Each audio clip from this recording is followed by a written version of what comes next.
Kajian ini jarang. Manfaatkan waktu yang ada untuk benar-benar mendapatkan ilmu. Tata hati kita. Tanyakan kepada kita kenapa kita hadir di tempat ini. Semua yang bukan karena Allah kelak akan menjadi penyesalan buat kita semuanya. Alhamdulillah Rabbil Alamin. Masya Allah, masih sibuk pegang handphone. Anak nggak mulai kajian kalau handphonenya nggak dimatikan. Alhamdulillahi Rabbil Alamin. Masya Allah. Ini ummi jidda pegang handphone. Masya Allah. Handphonenya ditaruh dulu. Nah, kalau nggak ditaruh anak nggak mulai. Bismillah.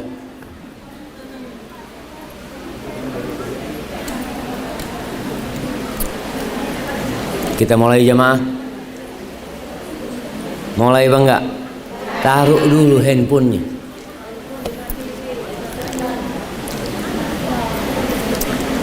Segala puji bagi Allah Jalla Jalaluh yang rahmatnya meliputi segala sesuatu. Ikan-ikan di lautan pun mendapatkan rahmat Allah. Burung-burung di hutan pun diliputi oleh rahmat Allah. Kemudian kita sebagai hambanya terkadang merasa tidak dirahmati Allah. Apa penyebabnya? Kita yang sering berbuat dosa. Kita yang sering berburuk sangka kepada Allah. Seakan-akan semua hidup kita adalah bencana, musibah. Padahal Allah telah mengatakan ma asabaka min hasanatin faminallah. Kebaikan yang engkau dapatkan, yang datang kepadamu, yang menimpa dirimu itu dari Allah. Wa ma asabaka min sayyi'atin famin nafsik. Sebaliknya keburukan yang menimpamu jangan cari kambing hitam. Jangan suka menyalahkan orang. Ini gara-gara fulan, ini gara-gara fulanah, ini gara-gara aku. Katakan itu. Karena Allah sudah tetapkan yang baik dari Allah, yang buruk dari diri kita sendiri. Allahumma lakal hamdu kulluhu wa lakal syukru kulluh wa ilaika yurja'ul amru kulluh. Allahumma salli wa sallim wa zid wa barik wa an'im ala sayyidina wa maulana Muhammadin wa ala alihi wa ashabihi ajma'in. Ya Allah, semoga salawatmu, salam berkah dan nikmatmu senantiasa engkau curahkan untuk hamba kekasihmu, untuk baginda Nabi kita Muhammad sallallahu alaihi wasallam, untuk manusia terindah yang pernah menginjakkan kakinya di muka bumi. Kalau kita tahu sama beliau, kita nggak akan berhenti bersalawat untuk beliau. Beliaulah yang mewakafkan hidupnya demi menyelamatkan umat manusia dari azab Allah Azza wa Jalla. Beliaulah yang meninggalkan kemewahan, kelezatan hidup di dunia demi untuk menempa dan mendidik para sahabatnya agar kita bisa berjalan di atas jalan mereka. Tapi kebanyakan kita lebih kenal dengan orang-orang terkenal, lebih kenal dengan artis-artis, dengan pemain bola daripada Rasulullah sallallahu alaihi wasallam. Semoga salat itu bersambung untuk keluarga beliau, untuk istri-istri beliau, yang kalau mungkin ibu-ibu zaman sekarang, perempuan-perempuan zaman sekarang nggak mampu hidup bersama Rasul sallallahu alaihi wasallam. Bayangkan bagaimana Aisyah radhiyallahu taala anha, seorang gadis yang memiliki banyak madu, yang suaminya susah hidupnya, yang seringkali Rasul sallallahu alaihi wasallam datang ke rumahnya. Aisyah tanya, ada yang bisa dimakan? Kata Aisyah, nggak ada, yang ada cuma air. Bagaimana Aisyah bercerita, marra hilalun thumma hilalun walam yuqad fi baiti Rasulillah sallallahu alaihi wasallam nar. Berlalu rembulan, kemudian masuk bulan kedua, kemudian bulan kedua itu juga pergi, dan di rumah Rasul sallallahu alaihi wasallam kompornya tidak hidup. Mampukah nih perempuan-perempuan zaman sekarang mendampingi manusia terbaik yang pernah menginjakkan kakinya di muka? Mereka tidak hidup bergelimang harta. Mereka tidak hidup dengan banyak perhatian dari Nabi alaihi salatu wassalam. Karena Nabi harus memperhatikan istri-istrinya dan memperhatikan umatnya. Beliau berbagi cinta kepada semuanya. Maka pernah istri-istri Rasul sallallahu alaihi wasallam meminta tambahan nafkah. Pantas tidak jemaah seorang wanita yang lebih sering puasa daripada makan, yang makanan di rumahnya hanya kurma dan air, ketika suaminya mendapatkan kelebihan rizki dia ingin lebih seperti perempuan-perempuan lainnya. Akhirnya Rasulullah sallallahu alaihi wasallam mendiamkan semua istri. Sebulan penuh istri-istrinya diboikot. Kenapa itu terjadi? Setelah sebulan ada berita yang tersebar kalau baginda Nabi kita Muhammad sallallahu alaihi wasallam menceraikan semua istri-istri.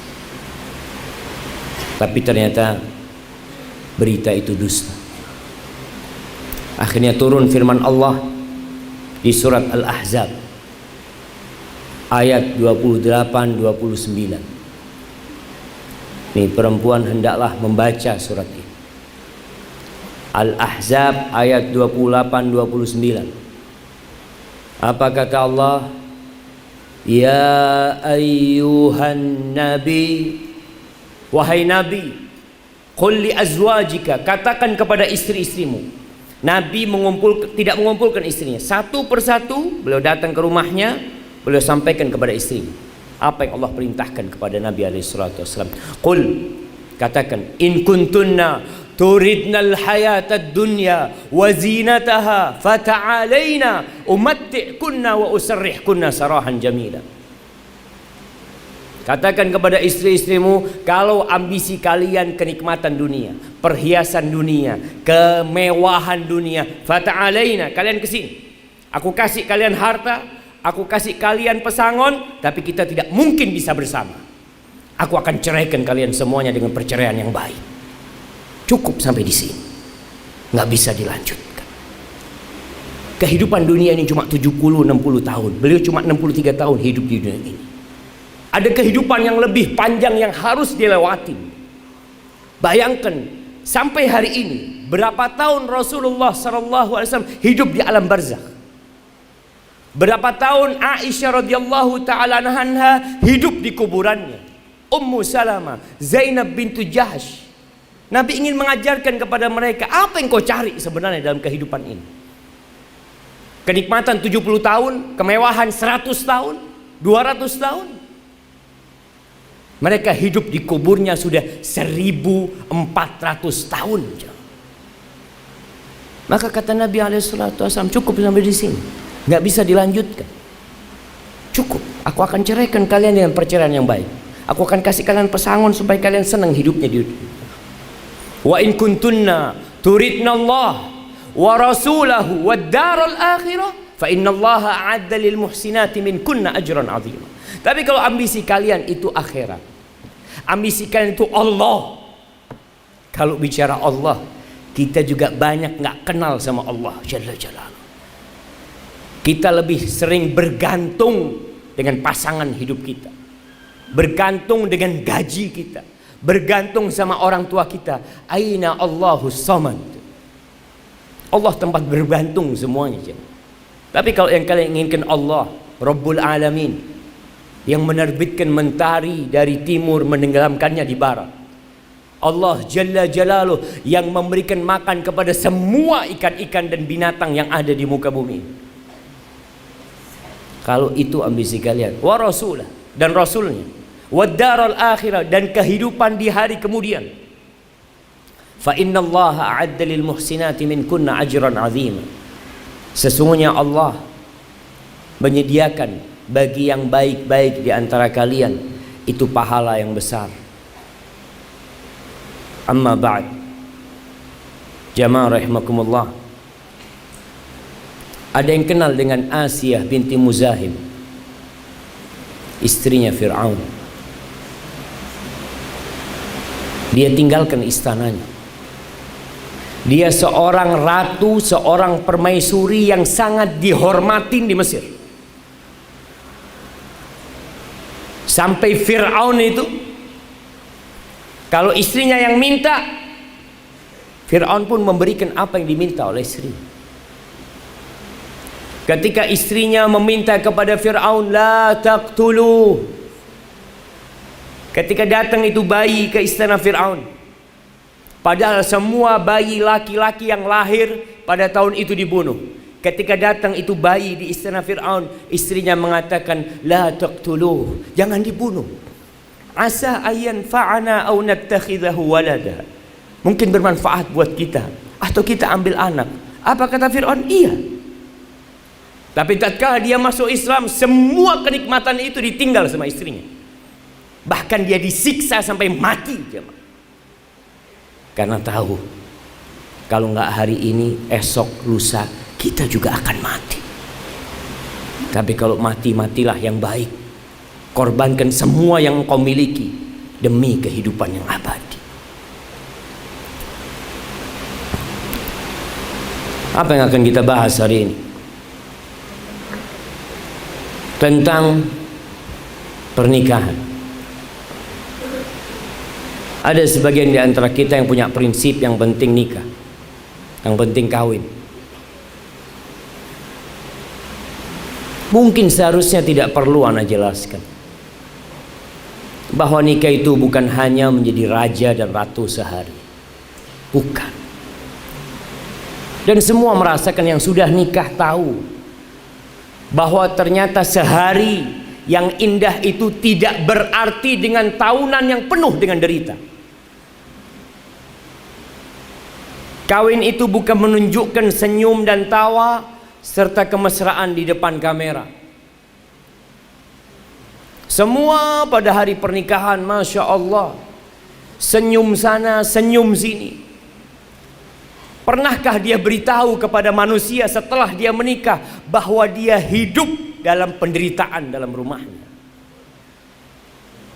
Ribut selalu dengan suaminya. Apa gunanya senyum dan tawa yang terekam oleh kamera kalau itu hanya sementara? Kawin itu bukan memilih busana yang serasi supaya nampak pasangan yang pas, yang serasi. Suaminya tampan, istrinya cantik. Bukan itu pernikahan. Itu omongan manusia. Mereka tidak merasakan apa yang kita rasakan dalam rumah kita. Nikah itu bukan sebuah pesta yang wah, yang dinikmatin oleh tamu undangan. Orang-orang datang ke gedung, Masya Allah, mereka semua memuji hidangan yang disuguhkan. Tapi mereka tidak pernah tahu bagaimana kelanjutan dari pesta mewah yang dilakukan di gedung itu.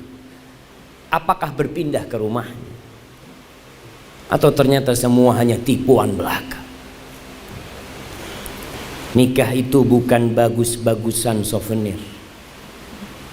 Kita lihat sekarang yang dipeributkan souvenirnya apa. Sebelum nikah ribut mempersiapkan souvenir. Yang menikmatin souvenir itu bukan anti,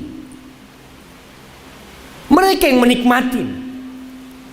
Terkadang sebagian melihat souvenirnya ditaruh, dipajang di rumahnya, tapi yang menikah telah bercerai. Dan itu banyak terjadi.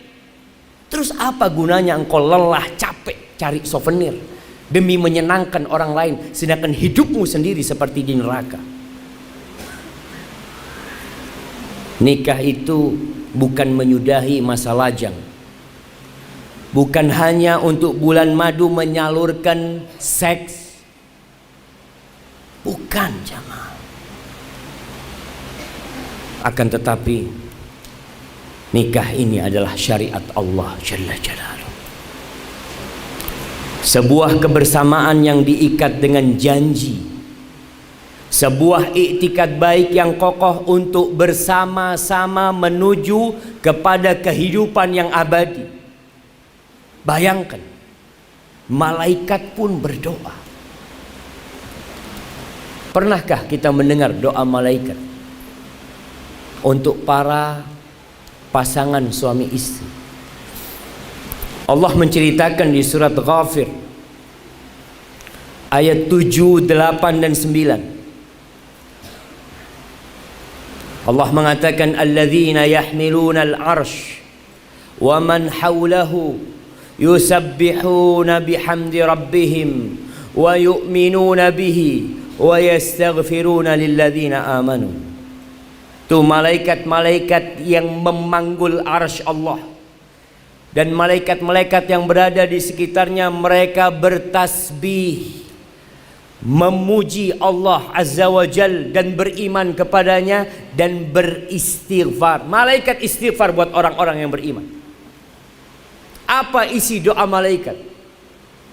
Malaikat pemanggul arsy, mereka mengatakan Rabbana wasi'ta kulla syai'in rahmatan wa ilma. Ya Allah, wahai Rabb kami, wahai Rabb kami, rahmatmu dan ilmumu meliputi segala sesuatu. Jamaah, tidak ada satu pun daun yang jatuh kecuali Allah tahu di mana dia jatuh. Tidak ada satupun biji di muka bumi ini yang dibawa oleh burung terbang. Allah tahu kemana biji itu akan jatuh, dan di situ akan menjadi tumbuhan, menjadi pohon yang besar, kemudian memiliki buah-buah, kemudian bijinya dibawa lagi oleh burung. Allah tahu dengan itu semua. Allah tahu dengan segala problematika kita. Allah tahu dengan apa yang sedang kita pikirkan di majelis ini sekarang. Dan rahmat Allah meliputi segala sesuatu. Jangan pernah putus asa. Apapun yang kau hadapi, ketika kita tahu kita ini punya Allah yang kasih sayangnya meliputi segala sesuatu, masa Allah nggak sayang sama anda? Lalu para malaikat mengatakan faghfir lilladzina tabu wattaba'u sabilak waqihim adzabal jahim. Ya Allah, ampunilah buat orang-orang yang bertobat. Kapan kita mau tobat? Kebanyakan kita menunggu tua, sedangkan orang tua belum tentu bertobat. Sekarang mulai tobat. Ya Allah, lakal hamdu kulluh wa lakas syukru kulluh wattaba'u sabilak. Orang-orang yang bertobat dan orang-orang yang mengikuti jalanmu. Kita akan lihat kebanyakan orang mencontoh orang-orang kafir sampai dalam pernikahan itu sendiri. Entah gaya siapa yang dia contoh, kita akan bicarakan nanti. Waqihim adzabal jahim, dan selamatkan mereka dari azab neraka. Kita sering dengar neraka, tapi apakah azab itu menggerakkan sesuatu di hati kita, kemudian kita jadi lebih baik, jemaah? Nih para wanita, seringkali engkau berhubungan dengan api, seringkali engkau melihat api itu menyala, kemudian bagaimana membakar kulit ayam, daging ayam dan tulang. Engkau melihat bagaimana api itu memanaskan air sehingga air itu panas bergejolak. Bayangkan kalau tanganmu yang ada di situ. Bayangkan kalau wajahmu yang ada di situ. Allah menjadikan itu tazkirah, kata Allah, peringatan supaya kita jadi ingat.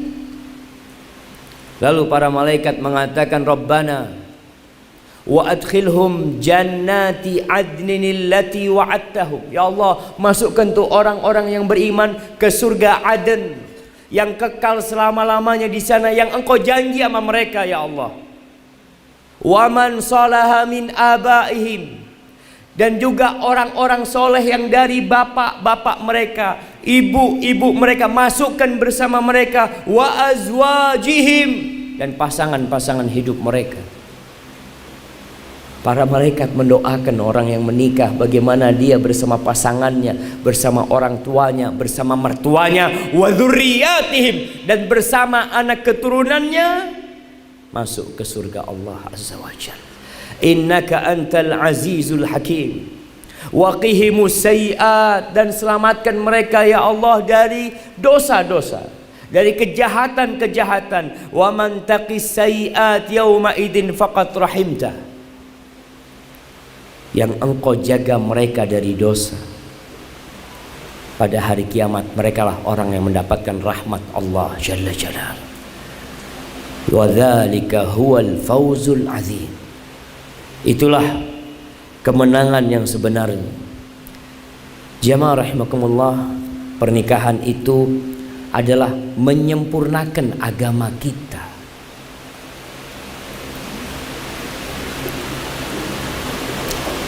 Apa kata Nabi sallallahu alaihi wasallam? Man razaqahullah imra'atan salihah. Barang siapa yang Allah kasih istri yang salehah. Sebaliknya, barang siapa yang Allah kasih suami yang soleh, faqad istakmala nisfa dinihi au syatra dinihi, dia telah menyempurnakan separuh agamanya. Falyattaqillah fi syatril baqi aw nisfil baqi, hendaklah dia bertakwa kepada Allah di separuh sisanya. Manusia itu punya dua nafsu. Nafsu yang di bawah perut dan yang atas perut. Ketika dia menikah, yang di bawah perut, kalau dia dapat pasangan hidup yang soleh, insya Allah yang di bawah perut selesai. Itu tujuan pernikahan, menyempurnakan agama, bukan bersenang-senang. Sebagian merasa agama ini beban. Ya Allah Ustaz, ini nggak boleh, itu nggak boleh, ini haram, itu haram. Lah, yang haram itu sedikit, yang halal itu banyak. Tapi kita selalu memandang kepada yang haram. Masih ingat kisah Nabi Adam alaihissalam? Apa yang diharamkan buat Nabi Adam di surga? Satu, hanya satu yang diharamkan. Silahkan kau nikmatin semuanya. Tapi ternyata manusia punya kecondongan kepada yang haram. Kullu mamnu'in marhub, semua yang dilarang mesti kita suka. Jadi kalau kita mengatakan ini haram, itu haram enggak? Banyak yang halal, yang haram itu cuma beberapa hal yang terhitung. Ini enggak boleh, ini enggak, sisanya boleh semuanya. Maka ketika seorang menikah dengan syariat Allah yang ada, dia jadi damai hidupnya. Ya Allah, betapa indahnya agama Allah ini. Tapi sebagian merasa beban. Kenapa kok jadi beban agama ini buat dia? Karena dia belum ridho Allah sebagai Tuhannya. Dia belum ridho Nabi Muhammad sebagai Rasulnya. Dia belum ridho Islam sebagai agamanya. Belum ridho dia. Oke, penampilannya muslim, dia bersyahadat, tapi apakah hatinya ridho dengan Allah?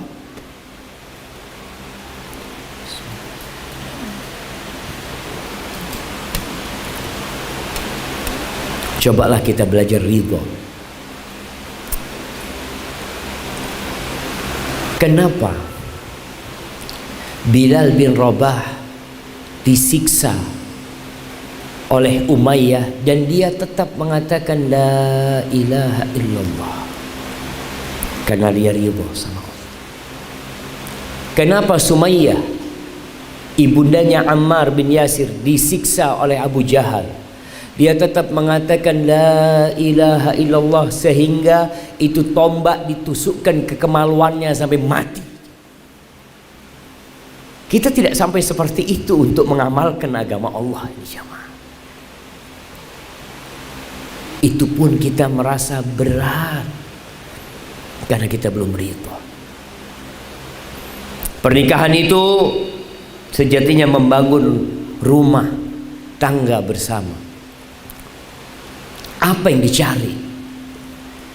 Ini yang zuat-zuat, yang belum kawin, apa sebenarnya yang dicari? Semua punya visi dan misi yang berbeda-beda. Tapi Allah ngasih tahu kita, salah satu disyariatkan yang pernikahan adalah litaskunu ilaiha, agar engkau merasakan sakinah. Nih majelis taklimnya namanya Samara. Iya, kadangkala itu hanya harapan belaka. Apakah semua yang ada di Samara hidupnya sudah sakinah, mawaddah dan rahmah? Sedang mencari. Kalau sudah Samara kayaknya anak nggak diundang. Nah, anak dapat banyak bocoran kondisi rumah tangga. Jangan dipikir yang rumahnya bagus, hidupnya sakinah, mawaddah dan rahmah. Jangan. Sebagian orang melihat penampilan seakan-akan menunjukkan hakikat diri mereka. Enggak, jemaah. Mereka ketika foto selalu tersenyum ya, berduaan, kadangkala keluar rumah berduaan, datang perkawinan berduaan. Kita berpikir ya Allah romantisnya orang ini, belum tentu. Karena sejatinya romantis tidak perlu diobral di depan manusia. Apa manfaatnya orang melihat kita romantis kalau di rumah ternyata kita nggak romantis? Semuanya hanya wayang, hanya topeng, hanya permainan. Allah mengatakan litaskunu ilaiha, agar mendapatkan sakinah kepadanya. Perempuan ini memiliki kekuatan yang membuat suaminya itu pulang ke rumahnya. Dia capek bekerja sampai rumahnya, Masya Allah, hilang semua kelelahan kerjanya, asalkan istrinya solehah. Makanya tolong poin sakinah ini dijaga, bikin suaminya itu betah di rumah. Ada suami capek kerja berkeringat, mungkin macet di jalan, sampai rumah ditanya sama istrinya, "Bang, kok telat bang?" Subhanallah. Itu suami nggak kepingin pulang. Iya. Anak sebagai seorang lelaki, anak sering kumpul sama laki-laki. Mereka sering bercerita, mengatakan, "Ustadz, terus terang Ustadz, anak pulang nunggu harim anak tidur Ustadz. Capek Ustadz." Lalu sang istri mengatakan, "Ustadz, anak kurang dapat perhatian dari suami." Subhanallah. Engkaulah tempat perhatian, engkaulah tempat sakinah buat suamimu. Kalau suami nggak sakinah di rumah, ada apa dengan engkau sebenarnya? Siapa yang nggak betah pulang di rumahnya? Siapa yang nggak bahagia kalau setiap datang ke rumah selalu dibukakan sama istrinya? Lalu istri mengatakan, "Bang, abang kepingin apa?" Nggak ada pertanyaan dari mana, nggak ada pertanyaan kenapa telat, bawa apa, nggak ada pertanyaan itu. Yang ada, engkau ingin apa suamiku? Engkau sedang berada di surgamu di sini. Semuanya ada di sini. Tapi kadangkala sakinah nggak didapat, jamaah. Selalu perempuan mengatakan, "Suami suka marah Ustaz, emosi." Engkau bisa meredam emosi dia. Engkau tahu kapan dia marah. Istri tahu nggak kapan suaminya marah? Tahu. Dan selalu yang dikatakan, "Ustaz, masalahnya remeh Ustaz." Nah, dan engkau tahu. Kenapa engkau nggak tutup yang remeh itu? Masalah cuma tutup, selesai. Pernikahan itu untuk memperbanyak umat Nabi Muhammad sallallahu alaihi wasallam. Untuk memperbanyak umat Nabi Muhammad sallallahu alaihi wasallam. Ketika ada seorang sahabat hendak menikah, dia mengatakan, "Ya Rasulullah, inni asabtu imra'atan zata mansibin wa jamal." Ya Allah, Rasul, aku ini dapat seorang perempuan yang cantik dan bangsawan. Ghaira annaha la talid, tapi dia ini mandul, nggak bisa punya anak, janda. Bolehkah aku menikahin dia? Ini jamaah, bukan yang penting kawin, enggak. Ada yang dicari dari pernikahan itu. Kata Rasul sallallahu alaihi wasallam, "La, jangan. Cari perempuan lain." Ternyata laki-laki ini sudah jatuh cinta sama tuh perempuan. Maka dia minta izin untuk yang kedua kalinya. Dan jawaban Rasulullah SAW, la. Dia minta izin untuk yang ketiga kalinya. Dan jawaban Rasulullah SAW sama, la. Kenapa kok la? Tazawwajul waludal wadud fa inni mukathir bikumul umam yaumal qiyamah. Nikahilah wanita yang penyayang dan banyak anaknya, wanita yang subur, karena aku akan berbangga-banggaan pada hari kiamat dengan banyaknya umatku nanti. Gimana ketika seorang menikah, ketika berhubungan dalam benak dia, ya Allah, aku ingin melaksanakan apa yang diinginkan oleh Rasulullah SAW. Itu tujuan menikah salah satunya. Menikah itu untuk menyisakan aset tatkala kita meninggal dunia. Orang peduli dengan rumah, beli tanah, beli rumah, beli perusahaan. Dia terus bertambah hartanya, anaknya nggak bertambah. Cukup. Subhanallah. Pertanyaannya, apakah tanah yang kau beli bisa mendoakanmu?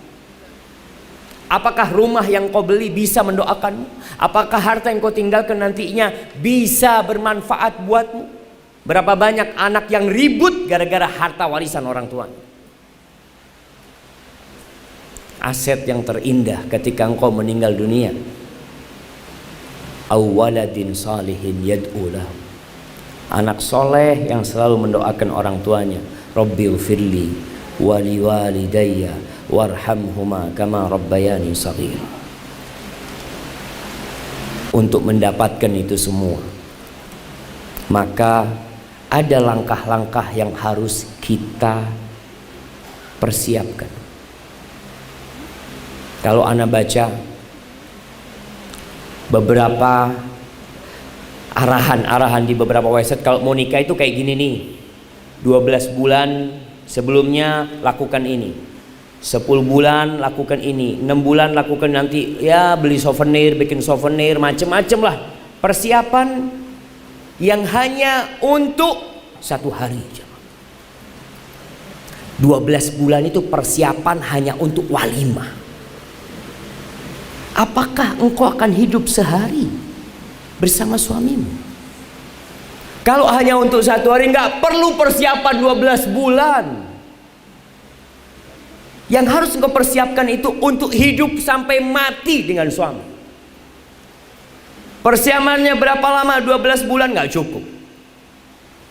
Mulai kapan? Mulai sejak engkau dewasa. Engkau sudah perlu nih, perempuan-perempuan ketika sudah remaja mulai merajut mimpinya. Dia mulai persiapkan, aku akan menjadi seorang istri. Aku nggak mungkin hidup sendirian. Aku akan menjadi seorang ibu. Aku akan memiliki anak-anak. Apa yang harus aku persiapkan? Yang pertama, jangan salah niat. Jangan salah niat. Tadi kita udah sampaikan, ketika mau nikah niatnya untuk menyempurnakan agama, untuk mendapatkan sakinah, untuk memperbanyak umat Rasul sallallahu alaihi wasallam, untuk menyisakan aset-aset ketika kita meninggal dunia. Ada yang mendoakan kita. Yang kedua, jangan salah pilih. Laki perempuan sama. Perempuan itu lebih memilih lelaki yang tampan apa lelaki yang kaya?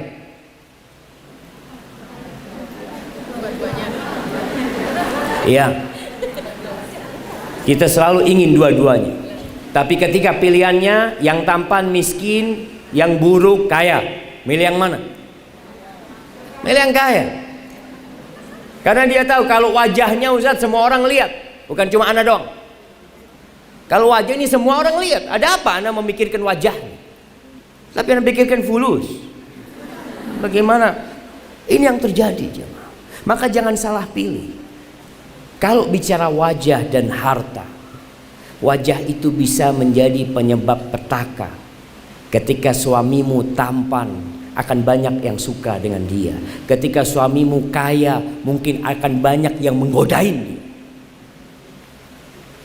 Maka kata Rasul sallallahu alaihi wasallam, "Idza ja'akum man tardawna dinahu wa khuluquhu fa'ankihu." Apabila datang meminang putri kalian, meminang adik kalian, seorang laki-laki yang agama dan akhlaknya kalian ridhoi. Senang sama wajahnya? Bukan.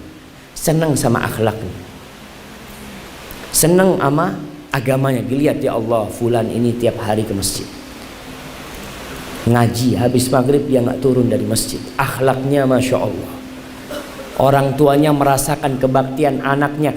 Tetangganya merasakan kebaktian tuh anak.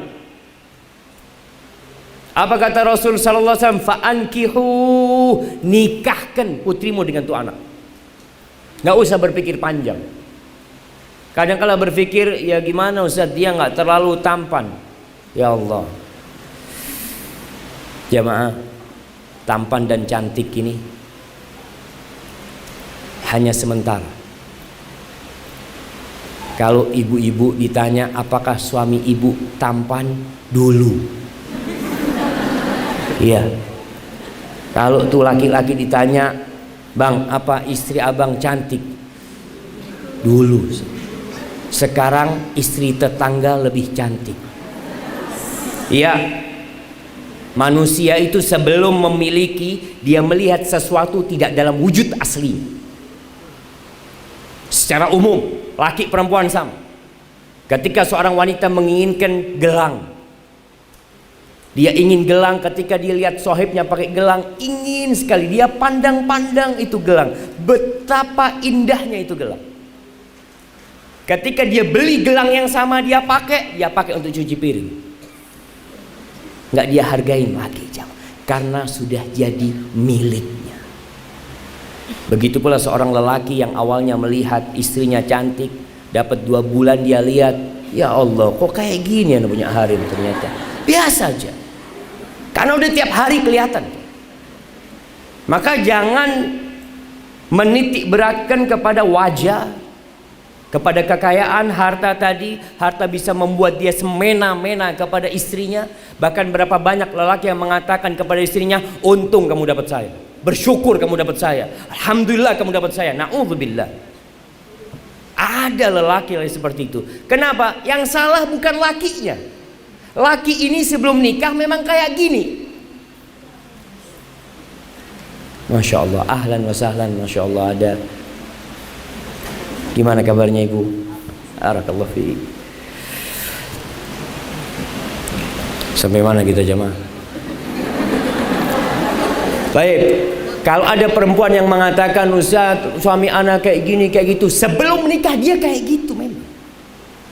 Engkau yang memilih dia hanya karena wajah dan kekayaannya. Maka sekarang nggak usah curhat sama Ustaz. Sebagian orang curhat sama Ustaz. Maka yang anak katakan, yang salah pilih itu siapa? Engkau yang salah pilih. Orang tua kadang-kala salah pilih. Orang tua juga sebagian matre. Ketika ngelihat yang melamar putrinya, ya kerjaannya masih serabutan, dia katakan, nak, nanti engkau susah hidup sama dia, nak. Subhanallah.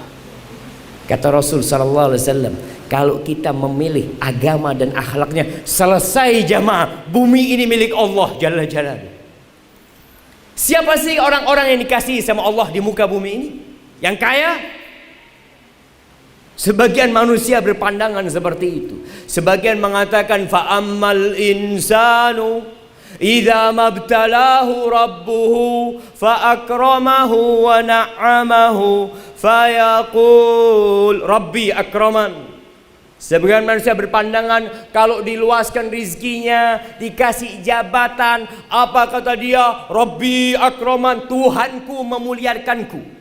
Wa amma idza mabtalahu faqadara alaihi rizqa. Tapi kalau disempitkan rizkinya, susah hidupnya, cari kerjaan nggak dapat, dia berpikiran Rabbi ahanan, Robku menghinakan aku. Kata Allah, kalla, nggak seperti itu. Maka tolong jangan salah pilih. Dan orang tua jangan mengulangi kesalahan dia. Ada orang tua yang hidupnya nggak berbahagia. Anak tahu, aba uminya nggak bahagia. Kemudian ketika anaknya mau nikah, kasih tahu anaknya. Nah, kalau mau nikah, pilih dua. Akhlak baik, agamanya baik. Yang lainnya kalau wajah, kekayaan, insya Allah rizki itu nyusul. Ana melihat rizki itu datang jamaah Allah. Ana ketika menikah, ana utang. Ana sampai punya handphone, ingat ana umi ana ngomong Syafiq, itu handphonenya jual, belikan gelang buat harinya. Kata ana umi, iya siap. Ana berikan semuanya. Ana pulang ke Madinah nggak punya apa-apa, bawa utang. Tapi subhanallah, ketika menikah rizki itu datang. Ketika punya anak rizki itu datang. Tidak ada yang lahir di muka bumi kecuali bawa rizkinya sendiri. Maka jangan terlalu kepikiran dengan kekayaan. Ada yang kaya hari ini besok miskin. Ada yang cantik hari ini besok buruk rupanya. Begitu pula dengan yang laki. Maka jangan salah pilih. Yang ketiga, jangan pacaran. Dulu pacaran itu ya masih kirim-kiriman surat. Ana masih ingat ya, ada cari orang kirimin surat ke sana. Sekarang video call. Iya, video call sekarang. Hati-hati jangan sampai ketika kita menikah dalam kondisi kita telah membuat Allah murka. Allah tuh paling cemburu. Makanya Allah larang perzinaan itu. Dan semua yang mengantarkan ke perzinaan dilarang. Ingat Indonesia nih tahun 2013 itu sudah darurat zina. Darurat seks bebas.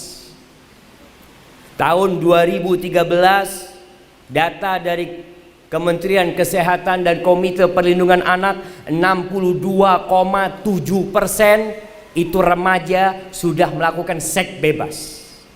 62,7% 2013. Kemudian disebutkan di antara hampir 100.000 yang hamil di luar nikah 20% aborsi. 20.000 kira-kira yang aborsi tahun 2013. Supaya kita sadar Islam ini berusaha menjaga nih dua manusia nggak boleh dikumpulkan.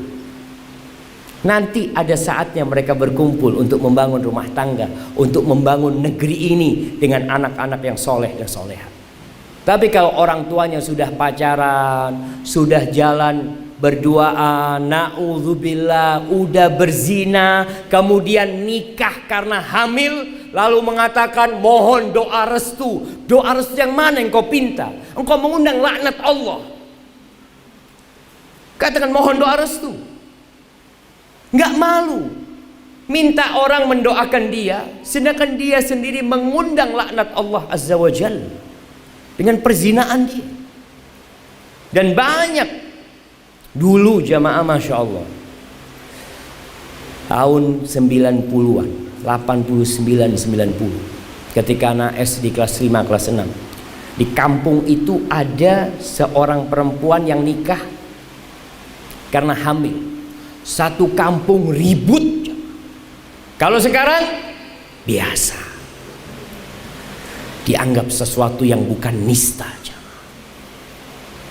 Ketika itu kita tinggal tunggu adab Allah turun. Maka tatkala kita mengatakan jangan pacaran, terus gimana cara memilihnya? Subhanallah, cari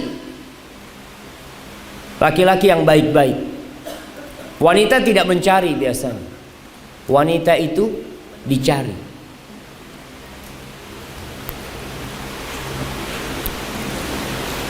Wanita ini ikut laki-laki atau laki ikut wanita? Wanita ikut laki-laki. Artinya kalau engkau ingin suami yang soleh, jadilah engkau wanita yang soleha. Yang datang yang soleh nanti. Yang datang yang soleh.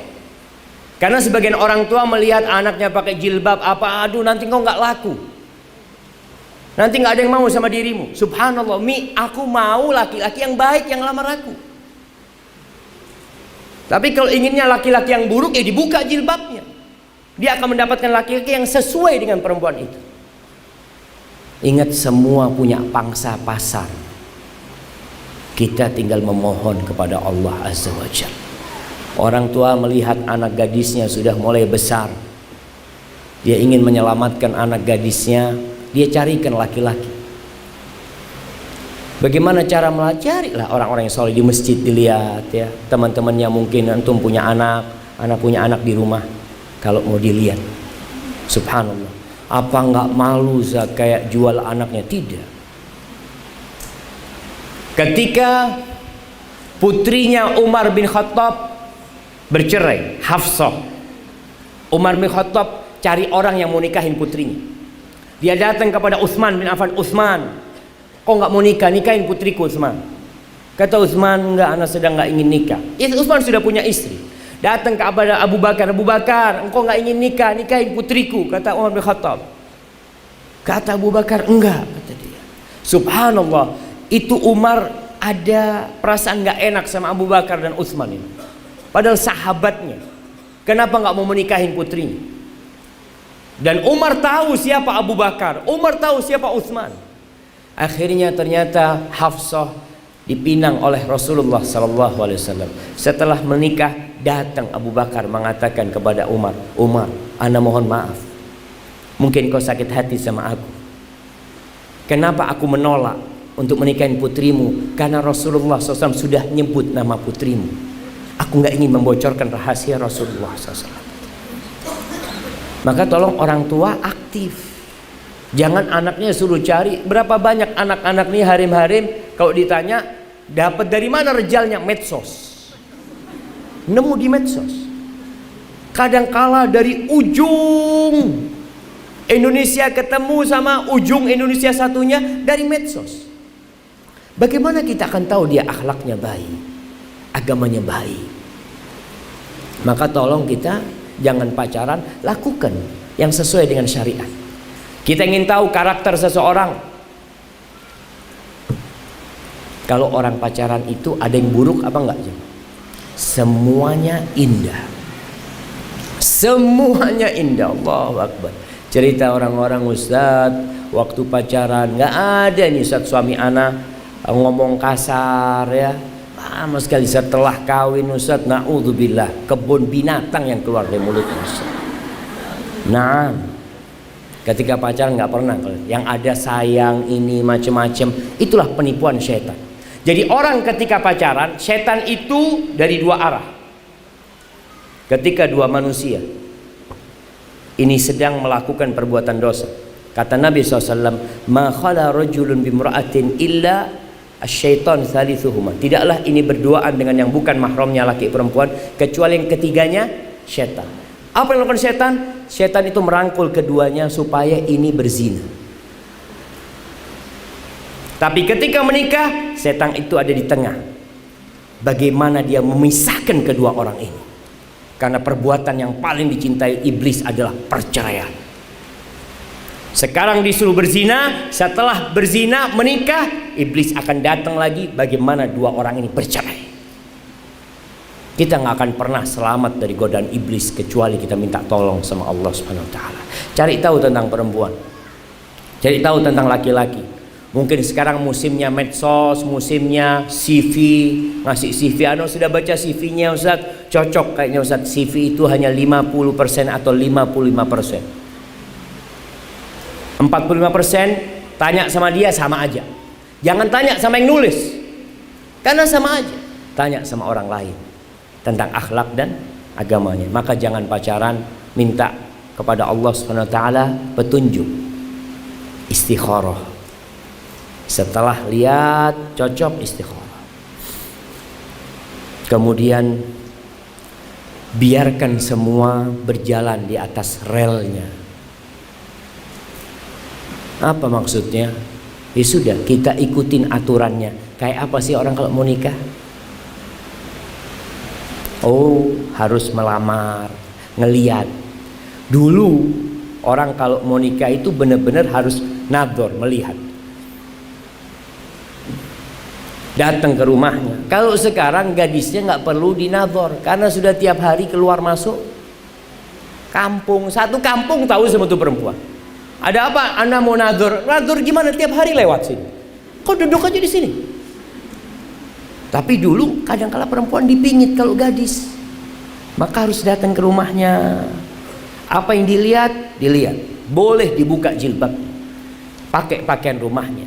Dengan catatan memang laki-laki ini benar-benar mau menikah. Dan pihak perempuan memang ada harapan menerima laki-laki ini. Tapi kalau dilihat ini ada laki-laki yang dikenal dengan Abu Nadhor. Sukanya ngelihat perempuan sana tapi nggak kawin-kawin. Maka jangan kita berikan putri kita untuk dilihat dengan dia. Jamaah, kemudian ada acara-acara sebelum menikah yang seharusnya direnungkan kembali. Apakah itu diperbolehkan dalam agama kita? Ada tradisi-tradisi yang boleh selama tidak bertentangan dengan syariat. Ada tradisi dan budaya yang bertentangan dengan agama kita. Tinggalkan. Ustaz, nanti akan dimusuhin orang. Iya, itu konsekuensi. Emangnya Rasul sallallahu alaihi wasallam nggak dimusuhin sama penduduk Mekah, dibenci sama penduduk Mekah, dicaci, bahkan diusir, mau dibunuh Rasul sallallahu alaihi wasallam. Ketika menentang tradisi-tradisi yang tidak sesuai dengan agama. Yang sesuai dengan agama silakan dilestarikan. Nih mulai masuk ke Indonesia yang namanya pesta lajang. Ada jangan? Ana bener-bener baru tadi ana baca atau tadi malam. Apa sih yang dilakukan pesta lajang? Subhanallah, ternyata di situ tulisan itu mengatakan ini untuk memberikan kesempatan terakhir kepada calon suaminya untuk nakal. Na'udzubillah. Jadi kalau sudah nikah nggak nakal lagi, kata siapa? Banyak orang yang berpikiran seperti itu. Memang nikah itu menyempurnakan agama, asalkan niatnya benar. Niatnya yang benar. Dengan pesta lajang ya, kadang-kala berangkat ke kafe, di situ ada harim-harim, ya na'udzubillah. Apakah ini diperbolehkan dalam agama? Besok dia tersenyum, mohon doanya ya, semalam kau ngundang laknat Allah. Pagi ini kau katakan mohon doanya. Seharusnya malam pernikahan itu mereka berdoa memohon kepada Allah, ya Allah, mudah-mudahan ana nggak salah pilih istri, ana nggak salah pilih suami, ya Allah. Jadikan malam itu malam munajat kepada Allah Jalla Jalaluhu, bukan pesta lajang. Kalau perempuan-perempuan ada bridal shower, iya, ini sebenarnya seperti malam pacar, malam inai. Iya, seperti itu modelnya. Apa beda? Siapa yang pernah ngadakan bridal shower coba? Nah, coba anak kepingin tahu, anak terus terang anak nggak tahu ya. Siapa yang pernah? Nah, Fadol kasih mic, anak kepingin tahu kayak apa sih acaranya itu? Makan. Acaranya makan doang. Kalau acaranya makan, tolong jangan dinamakan bridal shower. Kita itu jangan niru-niru istilah barat. Kita nih Indonesia, alhamdulillah muslimin, pakai istilah yang biasa lah, kayak malam pacar. Memang boleh selama isi acaranya itu tidak bertentangan dengan syariat, tidak berfoya-foya ya, maka nggak ada masalah. Karena Anda baca lagi, ada yang mengadakan acara bridal shower, paginya diceraikan sama suaminya, nggak jadi nikah sama suaminya. Karena mereka bridal shower ngundang laki-laki atau apa, na'udzubillah ya. Baik, acara-acara yang seperti itu tolong kita lihat. Kalau memang tidak sesuai dengan syariat, tinggalin. Ustaz, tapi kan ingin seneng-seneng Ustaz. Boleh seneng-seneng selama dalam koridor syariat.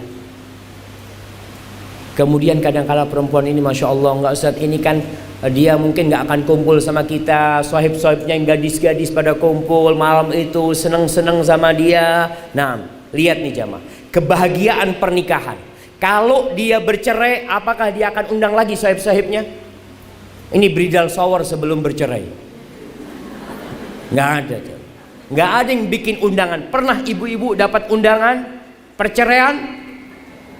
Ana pernah dapat, tapi di pengadilan agama, karena untuk menjadi saksi. Nggak ada undangan buat orang. Itu sebuah kesedihan. Maka tolong dijaga. Bagaimana Allah meridhoi ini.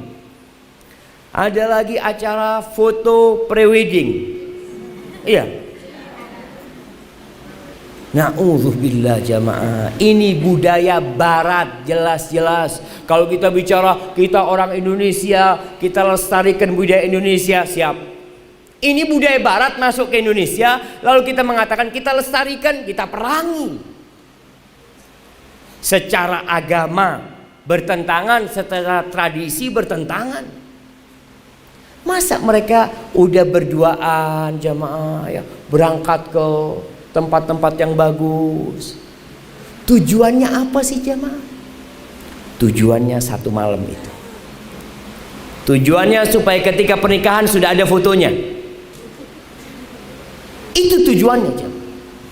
Ingat, pernikahan ini bukan hanya semalam jamaah. Pernikahan ini jaga sampai seumur hidup, sampai mati, sampai dibangkitkan dari kuburan. Bagaimana tetap suami istri itu bisa masuk surga baru. Tapi kalau dari awal prewedding belum nikah aja sudah mengundang murka Allah Azza wa Jalla. Berpegangan, berciuman di depan orang, ditunjukkan dulu. Orang berbuat dosa itu sembunyi-sembunyi, malu dia jamaah. Sekarang mereka berbuat dosa terang-terangan. Dan yang lebih parah, merasa tidak berdosa. Kalau orang berbuat dosa, merasa dosa, dia mungkin istighfar, ya Allah, astagfirullah, ya Allah, ampuni hamba, ya Allah, hamba khilaf, ya Allah, hamba lupa, ya Allah. Tapi ini mereka, apakah mereka bertobat dari perbuatan mereka itu jamaah? Merasa nggak dosa, gimana mau tobat? Maka tolong, yang tidak sesuai dengan syariat tinggalkan. Ada lagi bridal dance, dansa. Ya, mereka malam pernikahan dansa, istrinya dansa sama orang lain, kadangkala dia dansa sama istrinya orang. Na'udzubillah min dzalik. Pokoknya dansa-dansa semua. Ingat, kita sedang mencari rahmat Allah Subhanahu wa taala. Kemudian ada yang kelima, lempar bunga. Emangnya nggak boleh Ustaz? Boleh lempar bunga, asalkan tidak ada keyakinan yang macam-macam. Lempar bunga supaya ditaruh di rumahnya, tapi lempar bunga yang ada, lempar bunga itu dibalut dengan sebuah keyakinan. Apa keyakinannya? Kalau dapat bunga, dapat jodoh. Ini keyakinan yang bertentangan dengan agama jemaah. Khurafat ini yang seperti ini. Allah tidak pernah menjadikan bunga itu sebab orang mendapatkan jodoh. Tapi orang jadi keyakinan. mana keimananmu, mana keislamanmu.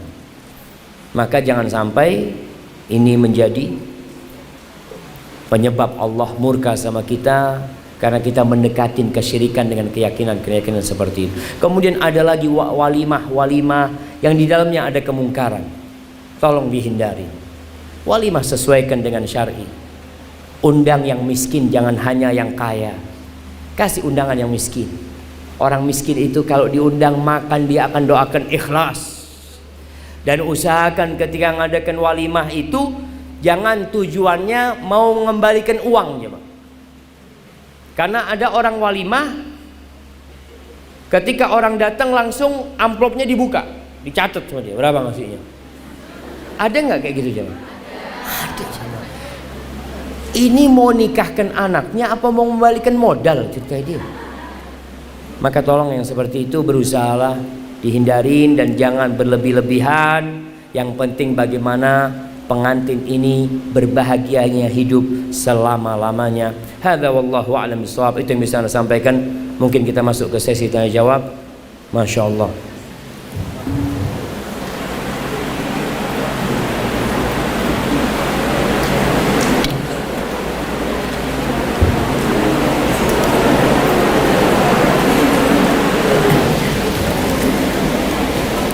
Bismillah.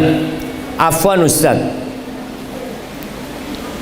bagaimana kita bisa menjembatani hubungan ibu mertua dengan menantu perempuannya yang kurang harmonis karena merasa dianggap terlalu mencampuri rumah tangga putranya, padahal maksudnya menasehati anak menantunya, sehingga si menantu menolak hidup dalam satu rumah dengan ibu mertuanya, sementara suami ingin tetap dekat dengan ibunya. Jamaah yang seperti ini kembali kepada suami. Itu istri, istrinya siapa? Istrinya suami. Itu ibu, ibunya siapa? Ibunya suami. Siapa yang menjembatani? Suaminya. Suaminya yang ada di tengah. Bagaimana sekarang suaminya bisa meredam ibunya dan meredam istrinya? Bagaimana seorang suami datang ke ibunya, "Bu, minta maaf Bu, istri anak Bu ya, doakan mudah-mudahan dapat hidayah." Kemudian dia datang kepada istrinya, "Wahai istriku, sabarlah engkau menghadapi ibuku ya. Ya seperti itu ibuku, mudah-mudahan kau sabar dan berbuah surga." Suami yang harus pintar. Terkadang memang suami ini pasif. Itu ribut mertua sama istrinya, yang dia marahin siapa? Istrinya dimarahin. Memang betul istri mungkin salah, tapi seharusnya dia di tengah. Dia meredam istrinya karena sejatinya istri itu punya hak tempat tinggal. Perempuan itu punya hak tempat tinggal. Tempat tinggal ya sendiri. Kecuali sang suami mengatakan, "Enggak, aku mau tinggal sama ibuku," ya sudah. Istri harus taat sama suami. Kalau sang istri merasa, "Enggak, anak enggak bisa Bang. Anak enggak bisa kayaknya tinggal di sini karena kayaknya nambah dosa buat anak Bang." Ada wanita yang seperti itu. Maka suami harus pinter-pinter. Contohnya gimana? Ya sudah, kalau istri enggak mau tinggal sama mertua, suami carikan rumah buat istrinya sebagai hak dia. Kemudian suami cari istri lain untuk tinggal sama orang tuanya. Nah, ini solusi jemaah. Ketawa. Bener ini solusi. Artinya nih perempuan gak mau tinggal sama mertua silahkan. Tapi sang anak kan mau berbakti sama ibunya. Gak mungkin dia tinggal sama istrinya, ibunya sendirian di rumah. Dia perlu ada yang merawat ibunya. Maka dia cari istri yang kedua dengan syarat. Suami syarat, "Aku mau engkau menerima ibuku. Syaratnya tinggal sama ibuku. Aku punya ibu dan sebutkan sifat ibuku seperti ini, seperti ini. Kalau engkau siap, nggak siap ya udah, jangan. Karena kalau nggak nanti akan ribut lagi. Jadi ketika menikah itu harus ada terus terang, nggak ada yang disembunyikan. Maka harapan anak si menantu ini menerima mertuanya sebagai surga buat suaminya. Karena surga dan neraka suami itu adalah orang tuanya, dan surga dan neraka seorang istri adalah suaminya. Tapi semua kembali kepada awal tadi, memilih. Kalau ternyata suami salah pilih istri, ya kadang-kala seperti ini penyebabnya.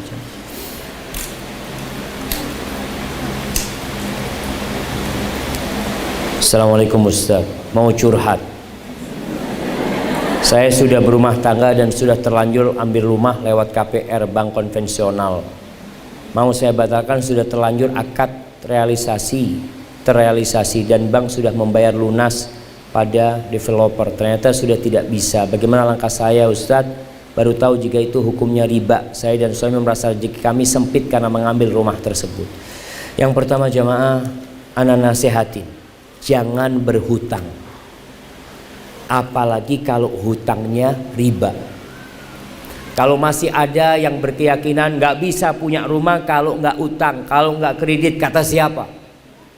Bapak-bapak kita, ibu-ibu kita, itu mereka punya rumah nggak kredit, tapi mereka nabung.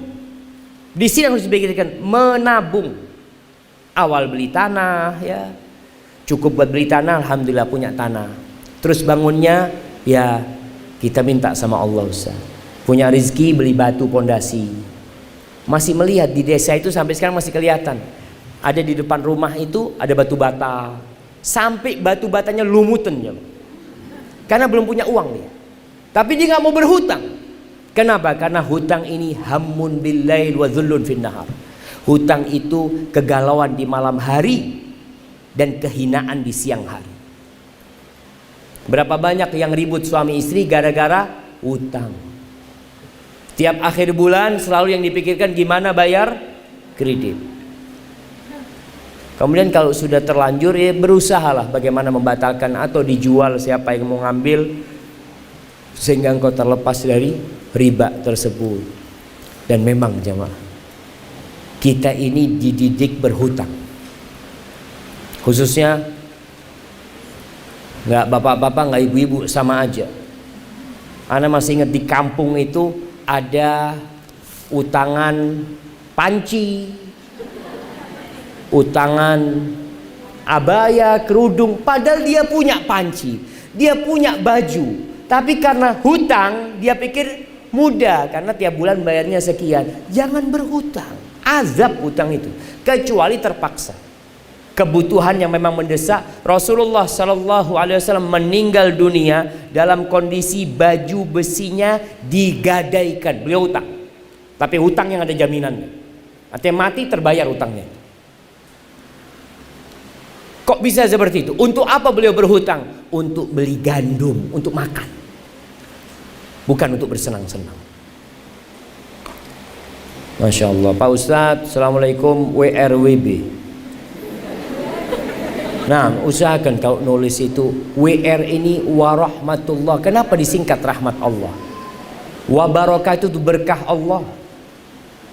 Bagaimana jika anak perempuan menunda menikah untuk membantu dan merawat kedua orang tuanya Pak Ustaz? Ana rasa nggak perlu menunda. Tapi dia bisa menikah namun membuat persyaratan. Dia nikah, ngomong sama suaminya, "Bang, aku mau dinikahin, tapi jangan dikeluarkan dari rumah orang tuaku." Boleh membuat persyaratan, boleh. Bahkan syarat yang paling harus dipenuhin itu syarat nikah ini.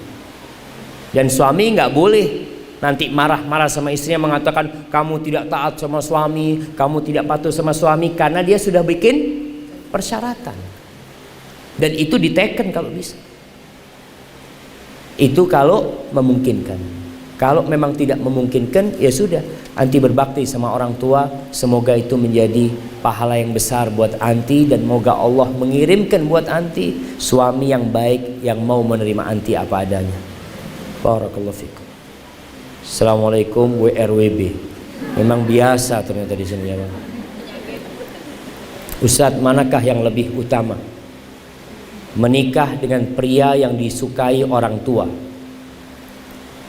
pria yang baik namun kurang paham agama, atau menikah dengan pria yang akhlaknya baik dan paham agama tapi berpoligami. Namun orang tua tidak setuju. Sedangkan si wanita adalah janda. Subhanallah jemaah. Iya. Pertama yang mau menikah ini si perempuan apa bapaknya? Si perempuan. Dan ingat para orang tua, janda itu lebih berhak dengan dirinya sendiri. Janda itu lebih berhak dengan dirinya sendiri. Ketika wanita janda itu mengatakan, ayah aku mau menikah dengan fulan, ya udah nikahkan. Kalau bicara mungkin dia jadi istri kedua, Zainab bintu Jahash bukan istri pertama, Ummu Salamah bukan istri pertama, Hafsah bukan istri yang pertama. Lebih enak mana, jadi istri pertama apa jadi istri kedua? Jamaah, belum pengalaman, masih jadi istri pertama. Istri pertama susah kalau suaminya kawin lagi. Tapi kalau istri kedua seneng, karena dia ada yang mau menikahi. Yang penting dia punya suami, tapi tolong punya suami yang baik. Maka rasa kalau kondisi seperti ini, ngobrol sama bapaknya, sampaikan kepada bapaknya, insya Allah laki-laki ini bisa membimbing dia ke surga, bisa bareng-bareng insya Allah. Asalkan tadi ketika mau jadi istri kedua, tolong jangan sampai menghancurkan rumah tangga suaminya. Karena ada laki-laki yang menikah kedua, ternyata rumah pertamanya hancur, dia punya rumah satu lagi. Boleh suami kalau memang dia ada masalah sama istrinya, dia ganti istri. Boleh. Artinya dia melihat kayaknya nggak bisa dilanjutkan rumah tangga ini, udah ana minta maaf, kita nggak bisa dilanjutkan, udah selesai, ana mau nikah lagi, anti mungkin dapat mendapati suami yang lebih baik dari ana, silahkan. Allah mengatakan wa in aradtumustibdala zaujin makana zaujin. Kalau kalian mau menggantikan posisi istri dengan istri yang baru, diperbolehkan dalam Islam itu kalau memang ada sebabnya tadi jemaah. Hadza wallahu a'lam bissawab. Afwan Ustaz, ana mau nanya, bagaimana menghadapi, Masya Allah, ana nggak baca ini, Assalamualaikum warahmatullahi wabarakatuh. Waalaikumsalam warahmatullahi wabarakatuh. Ana mau nanya, bagaimana menghadapi sikap mertua yang tidak menyukai kita, padahal kita selalu berusaha jadi yang terbaik, tapi kita selalu salah di matanya. Dan termasuk sifat mertua, dan termasuk sifat apakah jika mertua selalu ikut campur di dalam rumah tangga kita, dan soal sepilik pun beliau ikut campur, seakan-akan kita nggak becus jadi istri. Jazakallahu khairan. Assalamualaikum warahmatullahi wabarakatuh. Kita itu ada kuliah pranikah. Jadi ada kajian yang diadakan sebelum pernikahan. Untuk siapa? Untuk siapa jemaah? Untuk remaja-remaja, untuk gadis-gadis. Ternyata setelah baca ini perlu ada kuliah pranikah buat orang tuanya. Ini kan buat gadisnya, buat remaja. Ini embok-emboknya ini perlu dikasih kajian. Kalau sudah menikahkan putrinya, itu ada anak orang lain di rumah umpamanya, harus tahu dia baru belajar jadi istri, baru belajar. Biarkan dia jatuh, biarkan dia tergores, biarkan dia terluka, nanti bisa jadi istri yang baik. Kalau ibunya sudah 20 tahun jadi istri, ini mertua udah 30 tahun jadi istri. Makanya kalau kita lihat anak kita ketika belajar naik sepeda, dia akan terluka, dia akan terjatuh, tapi lama-kelamaan dia akan jalan sendiri. Begitu pula dengan menantu kita. Ketika dirasakan dia melakukan kesalahan, sudah biarin. Kalau kesalahannya apalagi dikatakan remeh, coba. Terus apa sikap istri, sikap menantu? Sabar. Udah nggak tahan, sabar. Apabila suamimu baik, engkau bersyukur. Memiliki mertua yang telah melahirkan seorang anak yang soleh, yang sekarang menjadi pendamping hidupmu. Pandanglah kepada kelebihan mertuamu. Pandanglah kepada anaknya yang sekarang bersamamu. Mertua itu kadangkala ada iri sama menantunya, itu wajar. Mertua itu kadangkala dia lagi makan, ngelihat anaknya sama istrinya berduaan ngobrol, dia lihat, ya Allah, diambil anakku sama dia. Iya. Maka tolong anti bersabar menghadapi itu. Kemudian sebuah kaidah umum, manusia tidak akan pernah terlepas dari ujian dan bala. Karena bumi ini darul bala. Bumi ini tempatnya bala. Allah mengatakan, inna ja'alna ma'alal ardi zinatan laha. Sesungguhnya kami menjadikan semua yang ada di muka bumi sebagai perhiasan untuk bumi ini. Tujuannya apa? Linabluwahum ayyuhum ahsanu amala. Untuk menguji siapa di antara mereka yang paling baik amalannya. Anti sedang diuji. Bagaimana menghadapi mertua yang seperti ini? Ujian itu dua, bersabar atau bersyukur. Ada yang dapat mertua baik, memanfaatkan mertuanya, dia tidak bersyukur. Ada yang dapat mertua buruk, dia tidak bersabar. Wa inna laja'iluna ma 'alaiha sa'idan juruza. Semua yang di muka bumi ini akan hancur. Maka ketika mendapatkan ujian mertua seperti ini, lihat kepada kelebihannya, lihat kepada anaknya, lanjutkan perjalanan hidup ini. Kalau keburukan itu anti hadapin, cobalah berharap itu jadi penghapus dosa-dosa anti. Mungkin anti punya banyak dosa sama Allah SWT. Pernah ada seorang alim ulama, Masya Allah, lagi di rumah, sohibnya datang bertamu. Ketika bertamu, dia melihat istrinya ini nggak soleha, ngomong teriak-teriak macam-macam. Kata tamunya kepada sohibnya ini, kamu kok nggak ceraikan istrimu kayak gini? Carilah istri yang lain yang lebih baik. Apa kata alim ulama ini? Aku takut istriku ini azab Allah buat aku di dunia karena dosa-dosa yang aku lakukan. Dan aku khawatir kalau nikah dengan wanita lain lebih parah dari yang ini. Ya sudahlah, yang ada dinikmatin gitu dia. Dan Masya Allah, ketika orang memandang kepada sisi yang lain, dia akan bisa bersabar.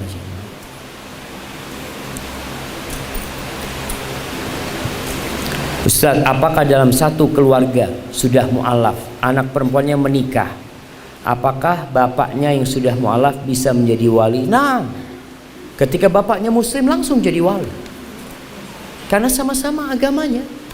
Dia langsung menikahkan putrinya walaupun dia baru masuk Islam. Hadza wallahu a'lam bissawab. Assalamualaikum warahmatullahi wabarakatuh. Singkat cerita Ustaz, Ana sangat mencintai suami Ana, dan kami dikaruniai 2 anak kembar putri. Akan tetapi suami Ana dipanggil Allah Subhanahu wa ta'ala ketika anak kami berusia 11 bulan. Jadi sekarang Ana seorang diri mencari nafkah. Teman dan kerabat menyarankan Ana untuk menikah lagi. Akan tetapi Ana merasa minder dengan keadaan Ana, dan Ana berharap ingin bersama suami Ana di surga nanti insya Allah. Ana harus bagaimana Ustaz? Tolong berikan Ana pencerahan. Terima kasih Ustaz. Jamaah rahimakumullah, memang perempuan itu akan bersama suami terakhir dia.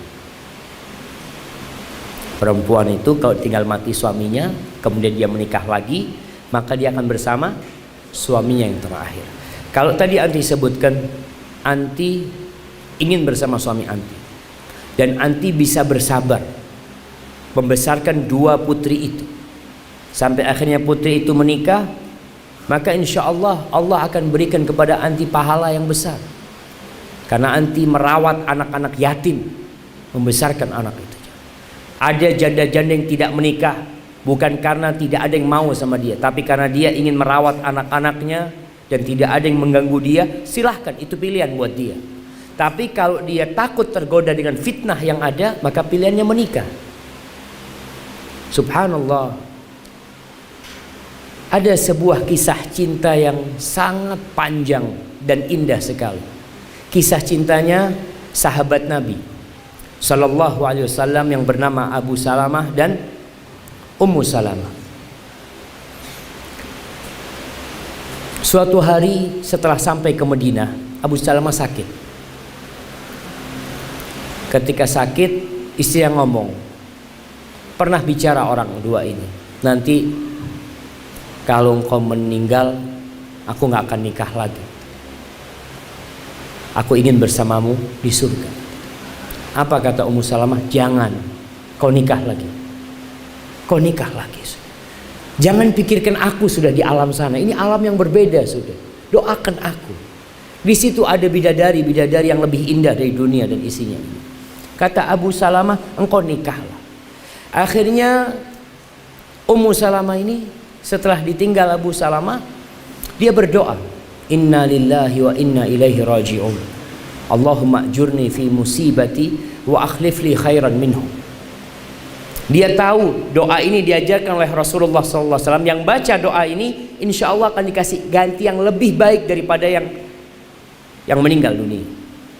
Dia ketika baca itu dia berpikir, siapa yang lebih baik daripada Abu Salamah? Siapa? Suami yang begitu mencintai.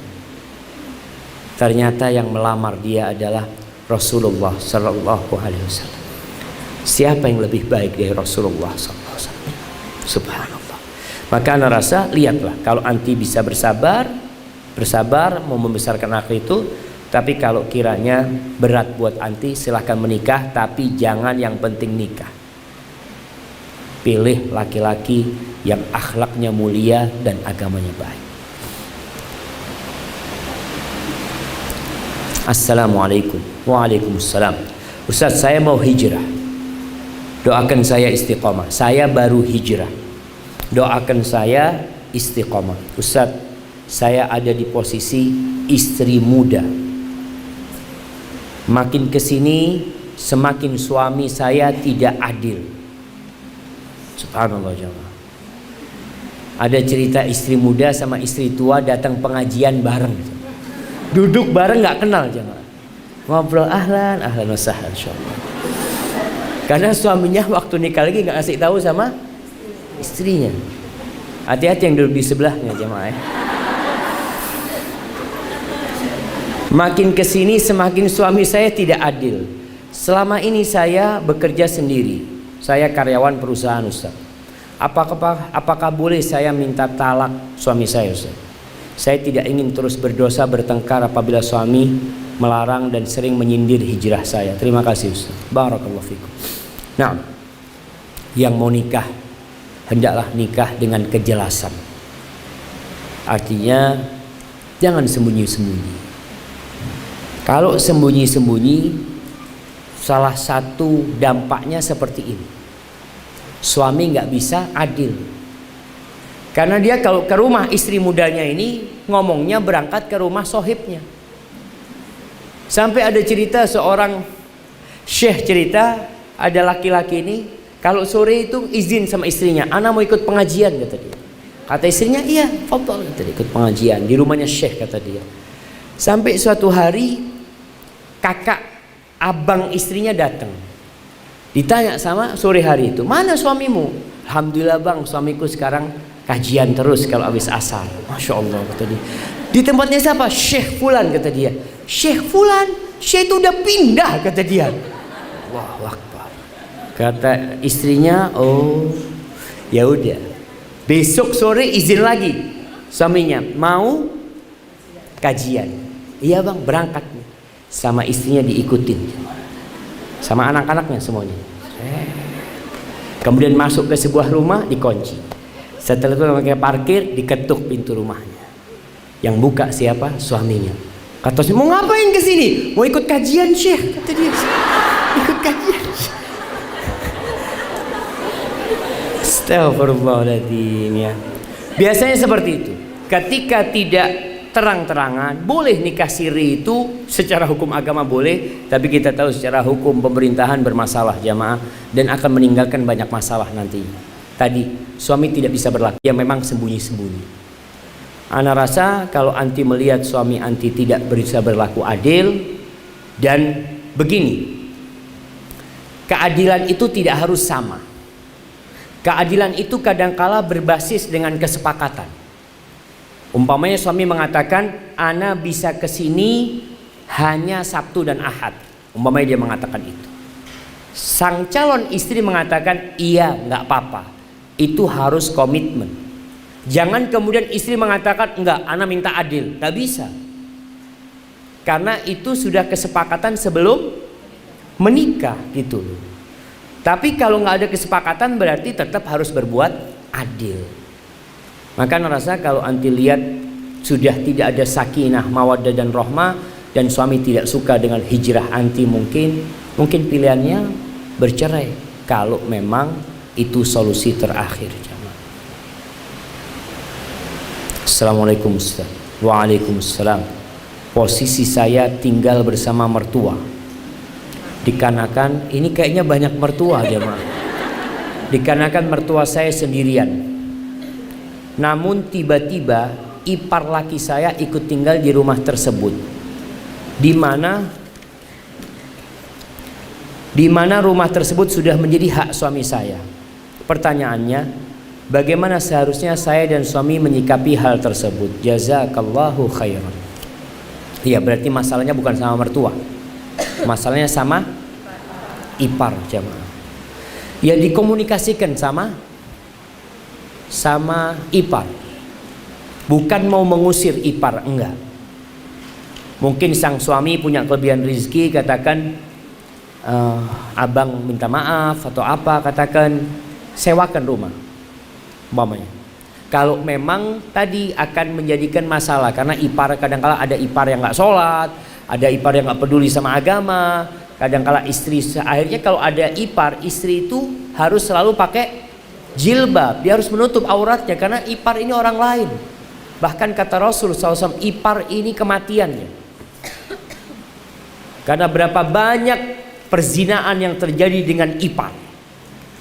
Karena orang kampung merasa itu biasa.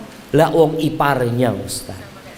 Sama kayak saudara kadang-kadang dianggap oleh mereka. Maka rasa nanti lihat tadi. Kalau ternyata enggak, alhamdulillah rumahnya itu ada kamar khusus di depan sehingga ipar itu bisa keluar masuk ya tanpa harus masuk ke dalam rumah, alhamdulillah. Kalau mau masuk mungkin dia izin, coba dikondisikan. Artinya masalah itu dengan komunikasi yang baik insya Allah bisa diselesaikan. Barakallahu fikum. Saya gadis yang sudah berumur, berniat menikah dengan pria yang sudah beristri semata lillahi ta'ala. Masya Allah. Karena saya menilai dia dari ibadahnya. Sebab dari materi dia sangat sederhana. Kami sudah minta izin dari istrinya dan ortu saya semua menolak. Kami sudah istikharah dan kami mantap untuk terus lanjut. Ustaz, apa yang harus kami lakukan? Jangan dilanjutkan. Masalahnya bukan karena nggak dikasih izin sama istrinya. Istri mana yang memberikan izin? Makanya poligami itu tidak harus minta izin istri pertama. Itu dalam hukum agama. Kenapa? Karena wanita secara naluri nggak mau hak dia itu dibagi sama orang lain. Maka yang Allah katakan fankihu ma qabalakum minan nisa, suami sudah kamu menikah cari perempuan yang baik-baik dengan syarat bisa berlaku adil. Kalau kondisinya sekarang ini ortunya yang tidak mengizinkan, padahal siapa yang berhak menikahkan dia? Walinya, orang tuanya. Kalau alasannya tidak syar'i umpamanya, maka perempuan boleh menggugat wali. Ada di pengadilan agama itu namanya wali adl. Wali yang menghalangi putrinya menikah tanpa alasan yang syar'i. Maka gugat, nanti akan dipindahkan walinya kepada yang lebih berhak. Tapi itu setelah dipanggil oleh pengadilan ya. Anda rasa kalau anti menikah kemudian nanti tanpa wali, nanti bukan janda juga, nanti gadis tetap harus wajib pakai wali. Yang janda pun syarat wali itu sebenarnya pendapat yang lebih kuat, dan pendapat yang mengatakan janda boleh menikah dengan wali adalah pendapat yang lemah, karena banyak dipakai di Indonesia untuk nikah-nikah yang enggak beraturan itu jamaah. Maka rasa anti perlu menggugat wali kalau memang dilihat sebabnya syar'i anti menikah dengan laki-laki tersebut. Bolehkah menikah dengan ikhwan seperti ini? Dalam urusan dunia dia sudah membuktikan dia juga santun, tapi dalam urusan agama baru separuh-separuh. Contoh, kadangkala masih meninggalkan sholat di masjid tanpa udzur syar'i, padahal itu dosa.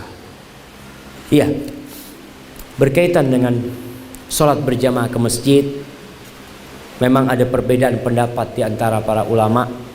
Pendapat yang lebih kuat, sholat berjamaah di masjid adalah wajib buat kaum laki-laki, tapi sebagian ulama berpendapat itu sunnah yang sangat ditekankan sekali. Bagaimana dengan calon yang masih belum sholat ke masjid? Begini, untuk melihat lelaki itu agamanya baik atau tidak, lihat dari yang wajib dahulu. Kalau dia sholat 5 waktu dan tepat waktu dia sholat, tapi kadangkala dia belum ke masjid umpamanya, alhamdulillah, yang wajib dia sudah laksanakan. Tapi kalau dia memang sholatnya sudah telat-telat di rumahnya, udah jangan.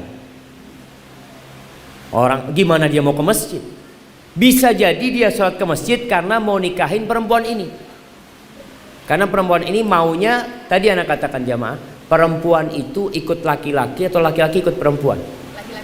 Laki-laki ikut perempuan. Kalau perempuannya baik, yang akan meminang adalah laki-laki yang baik. Maka terpaksa laki-laki ini kadang sholat ke masjid. Tapi karena bukan dari hati, terkadang masih bolong-bolong. Kadang ke masjid, kadang tidak. Maka ngerasa coba dilihat secara dalam lagi tentang agama dia. Kalau dia orang yang Masya Allah secara agama, hanya saja masih baru paham tentang hukum sholat ke masjid, masih belum istiqomah ke masjid, ya bismillah.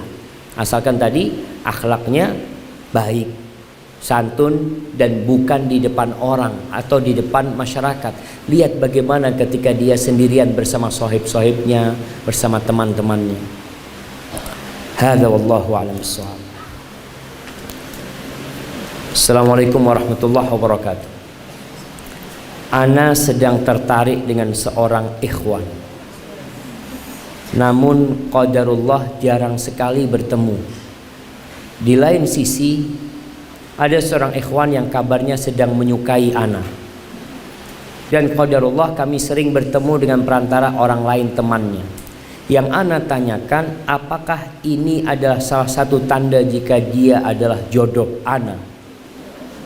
Bagaimana cara ana yakin jika dia memang menyukai ana? Karena ana ingin berdoa kepada Allah dengan harapan jika dia memang jodoh ana, ikhwan tersebut bisa membimbing ana menuju surga Allah subhanahu wa ta'ala.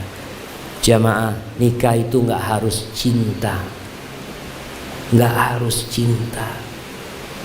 Berapa banyak orang yang menikah karena cinta tapi berakhir dengan perceraian.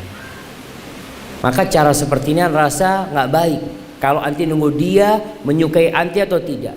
Kalau dia memang menyukai anti, dia ngelamar anti, dia mau sama anti. Cinta nanti tumbuh dalam perjalanan, bisa seperti itu. Nah, ada orang yang memang sudah cinta, alhamdulillah, ketika dia lihat cinta dengan seorang perempuan, ya, dia lihat dari akhlaknya, perilakunya, tumbuh cinta, kemudian dia melamar, maka pernikahan itu akan membuat cinta itu bersemi. Tapi kalau belum ada cinta nggak ada masalah. Yang penting ada kecocokan. Cocok dulu. Cinta nanti dipupuk dalam pernikahan.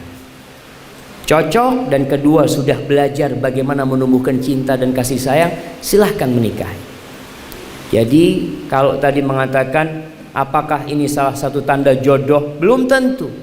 Bisa jadi dia melamar anti, dalam perjalanan nggak jadi pernikahan itu. Maka nasihat ana, anti jangan lagi berhubungan dengan laki-laki ini, kecuali laki-laki itu serius, silahkan datang meminang anti. Anti teliti, cari tahu tentang dia. Kalau dia memang memenuhi syarat untuk menjadi imam di dalam rumah tangga, menjadi pemimpin buat anti, silahkan diteruskan. Kalau enggak, sudah putuskan. Kemudian jangan lupa untuk sholat istikharah, meminta pilihan dari Allah Jalla Jalaluhu. Bismillah. Afwan Ustaz, anak ingin tanya.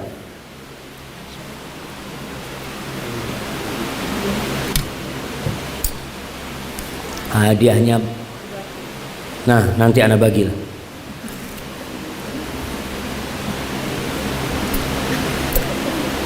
Bagaimana tips memahamkan ta'aruf dan nikah yang sesuai dengan sunnah secara syar'i kepada orang tua?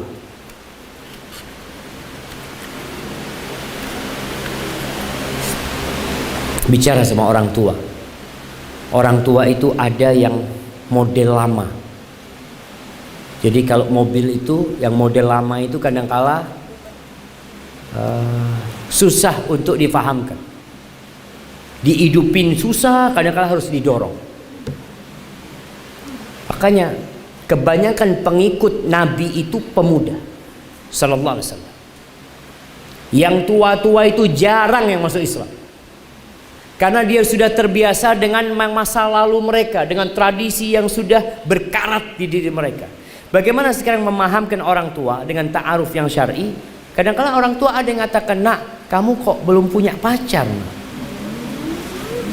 Ada orang tua yang kalau ngelihat putrinya itu bawa laki-laki, Masya Allah, Alhamdulillah, na'udzubillah, ini perempuannya bawa laki-laki. Dulu itu laki-laki yang datang bawa perempuan, sekarang ini perempuan bawa laki-laki. Kalau dia bawa laki-laki untuk meminang dirinya, ahlan wa sahlan.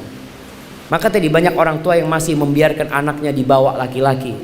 Malam hari, malam ahad, jalan-jalan, naik motor, dibalikin malam-malam, na'udzubillah min dzalik. Maka cara mengenalkan ta'aruf yang syar'i, sampaikan kepada orang tua. Bagaimana kita adalah umatnya Rasulullah SAW. Pasti orang tua cinta sama Rasulullah SAW. Sampaikan ayah, bunda, coba gimana sih cara Rasulullah SAW menikahkan putrinya. Bagaimana Nabi punya putri, beliau menikahkan putrinya. Bagaimana istri-istri sahabat menikah sebenarnya? Apakah dengan cara yang ada seperti ini atau gimana caranya? Maka anti ngomong perlahan-lahan sama orang tua dan tunjukkan akhlak. Jangan menggurui orang tua. Jadi kalau ngomong sama orang tua itu ngomong, "Afwan Umi, ana ini baru baca Umi, nggak tahu benar apa enggak Mi, kayak gini ternyata Umi." Artinya kita mengatakan, "Ana bukan lebih pintar dari Umi, enggak, anak-anak baca Mi kayak gini." Mungkin seperti itu, semoga orang tuanya bisa memahami. Pada saat menikah, suami tidak memiliki apa-apa. Kemudian istri dengan modalnya sendiri membangun sebuah perusahaan kecil. Suami membantu dan akhirnya justru lebih banyak bekerja di perusahaan tersebut sampai asetnya menjadi banyak. Pada saat bercerai, haruskah perusahaan tersebut dibagi dan bagaimana asetnya? Ini kayaknya mau bercerai jemaah. Atau persiapan untuk perceraian. Taib, dalam Islam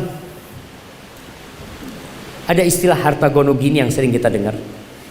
Islam nggak kenal dengan harta gono gini, kecuali kalau yang dimaksud harta gono gini itu adalah harta hasil usaha bersama. Iya, suami istri berusaha bersama, bikin rumah patungan, beli mobil patungan. Ketika bercerai maka dibagi dua.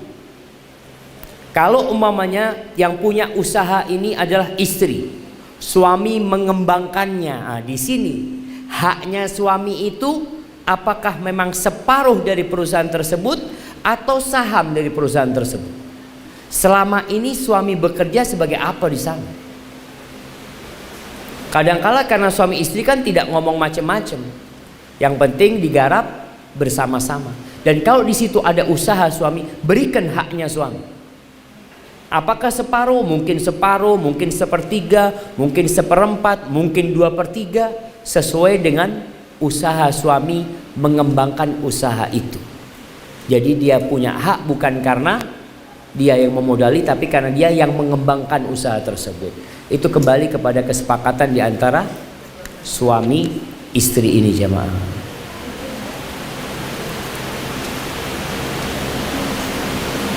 Ustaz, bagaimana cara membedakan jawaban dari sholat istikharah? Istikharah kita untuk menikah, mana petunjuk dari Allah dan mana bisikan syaitan?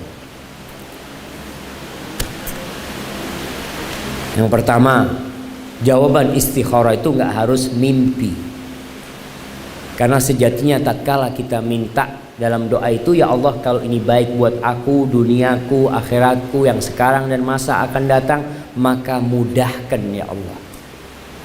Jadi kalau bicara mudahkan, nggak ada bisikan setan. Kalau dimudahkan insya Allah jodoh. Tapi kalau ruwet, sudah, kayaknya bukan. Karena ada orang-orang yang sudah ruwet tapi dia ada yang suka dengan tantangan. Anak kok kayak gini suka, Ustaz. Gunanya istikharah apa? Kan antum minta dimudahkan. Kalau ternyata dipersulit, maka tinggalkan. Jadi nggak harus mimpi.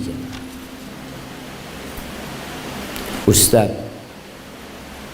apa yang harus saya lakukan ketika saya belum menemukan jodoh? Padahal setiap tahun umur saya terus bertambah, dan hal itu membuat saya gelisah. Terima kasih. Ketika seorang di perut ibunya berumur 120 hari, itu telah ditetapkan takdir dia.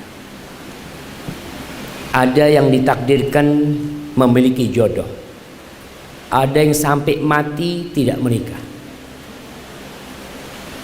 Anti bayangan sekarang gelisah karena tidak datang jodoh.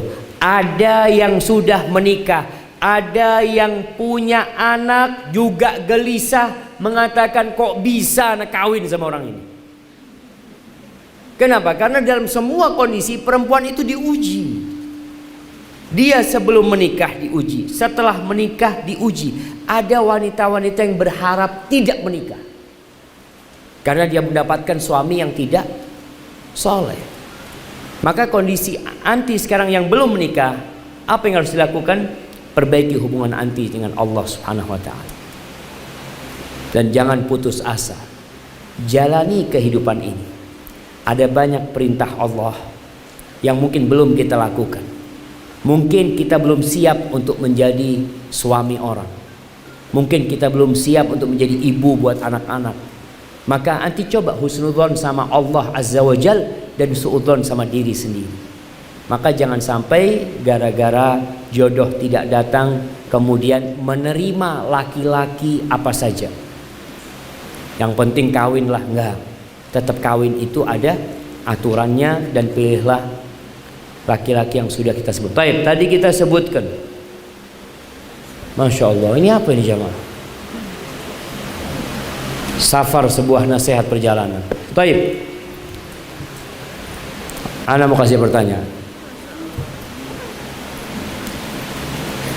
Ini buat perempuan, apa sih kriteria istri yang soleha?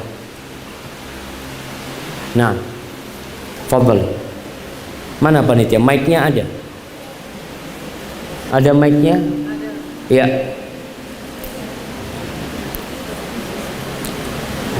Silahkan.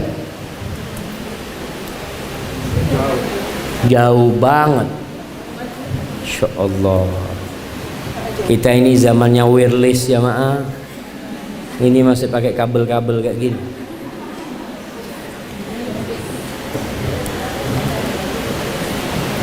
Nah, silahkan.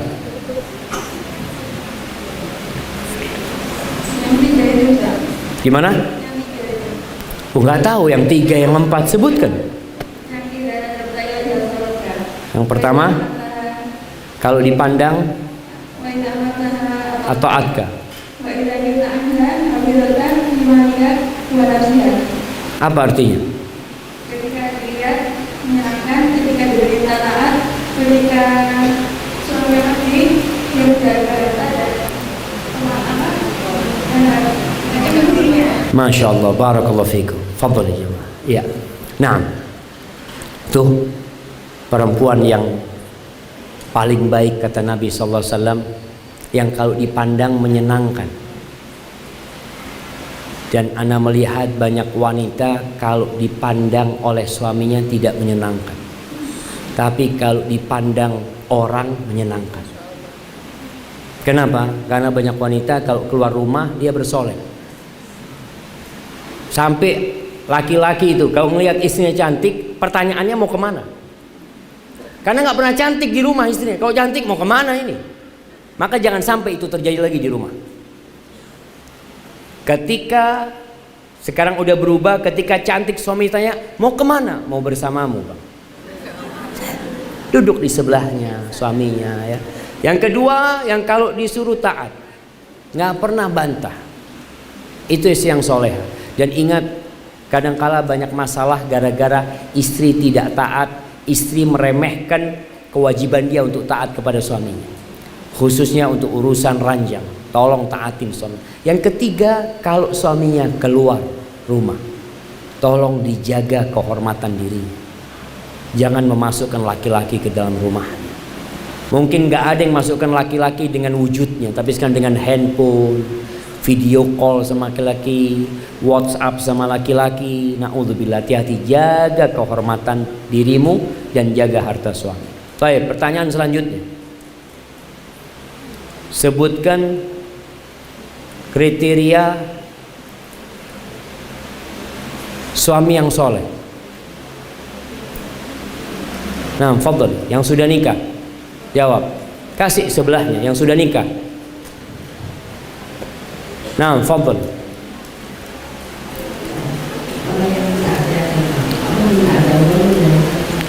Yang keras nggak jelas. Yang pertama,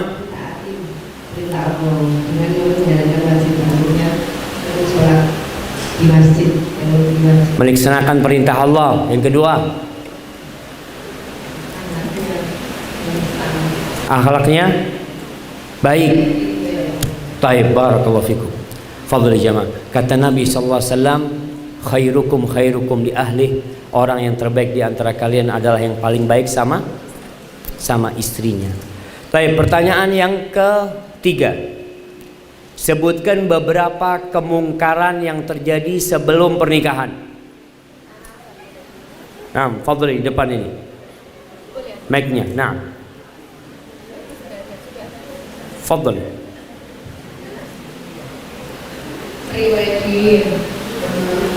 Prewedding. Terus.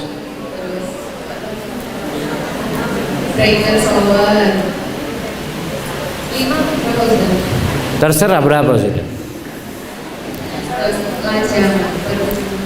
Pesta lajang. Baik, barakallahu fiik. Fadhil insyaallah. Barakallahu fiik. Baik jamaah, kita lanjutkan. Masih ada 7 menit lagi. Ustaz, kenapa ikhwan yang mendekati saya selalu yang sudah beristri? Dan rata-rata mereka sedang dalam masalah. Sekarang ada yang mendekati saya dan bilang akan bercerai.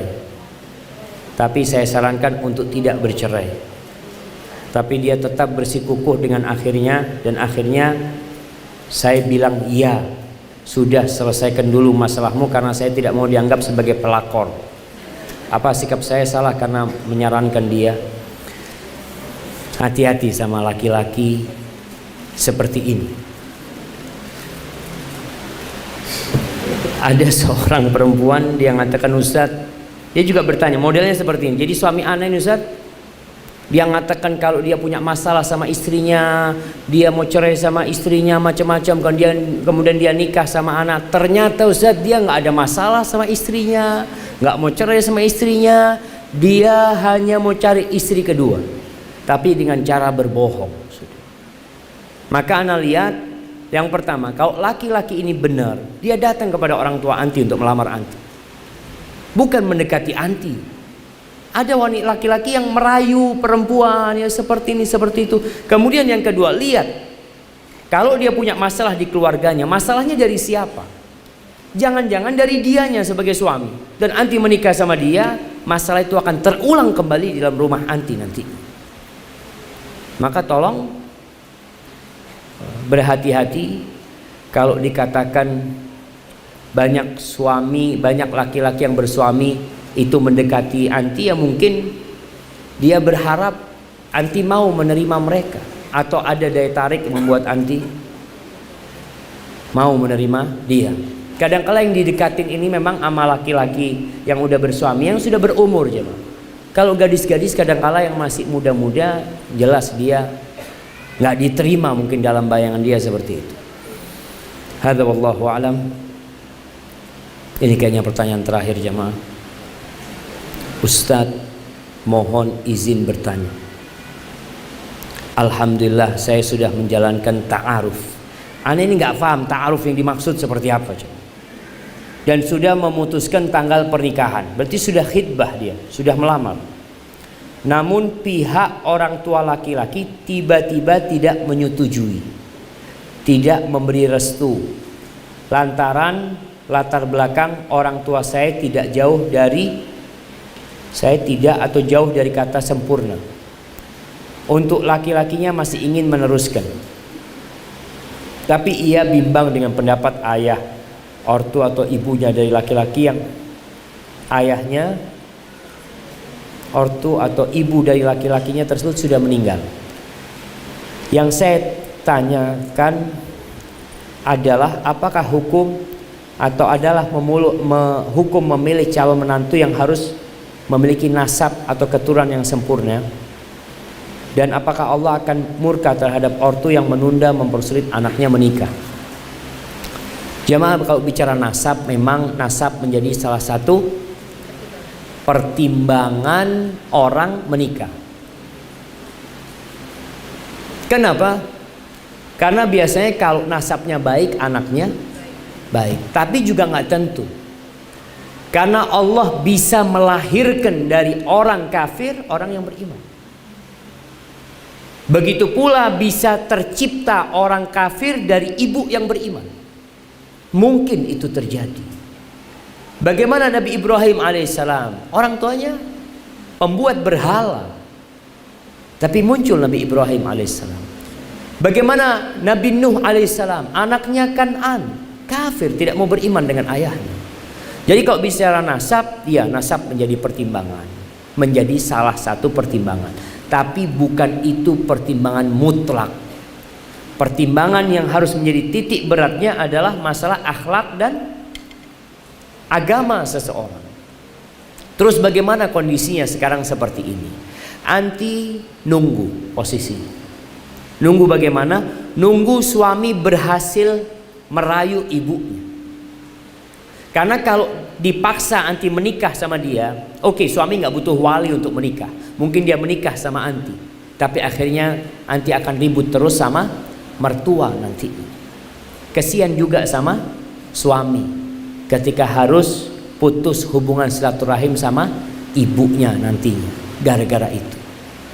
Dan para orang tua sekali lagi tolong, ketika anaknya mau menikah, arahkan untuk menikah dengan akhlaknya dan agama yang baik. Hadza wallahu a'lam bishawab. Jamaah, ana mohon maaf, ana rasa hanya itu yang bisa ana sampaikan. Yang penting jangan sampai ilmu yang kita kaji, yang kita pelajari itu hanya jadi wacana buat kita, jadi wawasan buat kita. Kelak kita akan ditanya sama Allah pada hari kiamat, an ilmihi madza amila bi, tentang ilmunya dipakai buat apa ini.